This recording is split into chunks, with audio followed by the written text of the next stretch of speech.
మహిళలు అన్ని రంగాల్లో అభివృద్ధి చెందే వరకు ఒక అన్నగా తమ్ముడిగా అండగా ఉంటానన్నారు ఏపీ సీఎం చంద్రబాబు. బాగా చదువుకుని ఉద్యోగం చేయటం వల్ల మహిళలకు ఎదురుకట్నం ఇచ్చే రోజులు త్వరలోనే వస్తాయన్నారు. మహిళా దినోత్సవ వేడుకలు విజయవాడలో ఘనంగా జరిగాయి. తుమ్మలపల్లి కళాక్షేత్రంలో ప్రత్యేక కార్యక్రమాలు నిర్వహించారు. ఈ సందర్భంగా విద్యార్థినుల ప్రదర్శనలు ఆకట్టుకున్నాయి. ముఖ్య అతిథిగా హాజరై విద్యార్థులను అభినందించారు ముఖ్యమంత్రి. మహిళా రిజర్వేషన్ల బిల్ పాస్ అయ్యే వరకు టీడీపీ కృషి చేస్తుందన్నారు సీఎం చంద్రబాబు.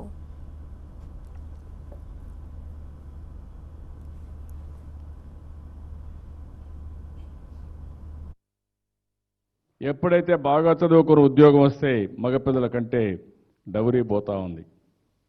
ఇప్పుడు బాగా చదువుకుంటే బాగా ఉద్యోగం చేసి డబ్బులు సంపాదిస్తే ఎదురు డౌరీ ఇచ్చే రోజులు తొందరలోనే వస్తాయి. దాంట్లో నాకు అనుమానం లేదని చెప్పి కూడా నేను మీకు తెలియజేస్తాను. చాలా ఫ్యామిలీస్ చూస్తున్నాను, బాగా చదువుకున్న తర్వాత చాలా వరకు ముందుకు పోతున్నారు. చాలా వరకు మన పిల్లలకు ఆత్మవిశ్వాసం వస్తుంది.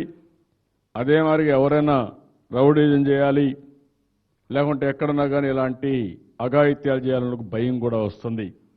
మీరందరూ ధైర్యంగా ఉంటే నా లెక్క ప్రకారం మీ జోలుకు వచ్చేవాడు కూడా భయపడతాడు. దాంట్లో అనుమానం లేదు. ఈ మహిళా దినోత్సవ సందర్భంగా నేను మిమ్మల్ని ఒకటే కోరుతున్నా, ఎక్కడైనా ఎవరైనా తప్పు చేస్తే వాళ్ళ గుండెల్లో మీరు నిద్రపోయే పరిస్థితి వస్తే మీలో ఒక చైతన్యంగా ముందుకు పోతే ధైర్యంగా కానీ ప్రతిఘటిస్తే ఇంకా మీ జోలుకు వచ్చేవాళ్ళే ఉండరు. ఒక మాటలో చెప్పాలని మిమ్మల్ని వాళ్ళు చూస్తే వాళ్ళు భయపడాలి. ఆ పరిస్థితి రావాలి. మీరు ఏ స్థాయిలో ఉన్నారో మీరు కూడా ఒకసారి ఆలోచించుకోవడం, మీరు ఏమి కావాలనుకుంటున్నారో అది కూడా మీరు ఆలోచించుకొని ఒక సంకల్పం చేయగలిగితే ఆ సంకల్పాన్ని నిజం చేయడం కోసం నేను ఒక అన్నగా ఒక తమ్ముడుగా ప్రతి ఒక్క మహిళకు అండగా ఉంటానని చెప్పి ప్రతి ఒక్కరికి విజ్ఞప్తి చేస్తున్నా. మన రాష్ట్రంలో నిజమైన స్ఫూర్తిలో సమానత్వం రావాలి. అన్ని రంగాలలో మహిళలు ముందుకు రావాలి.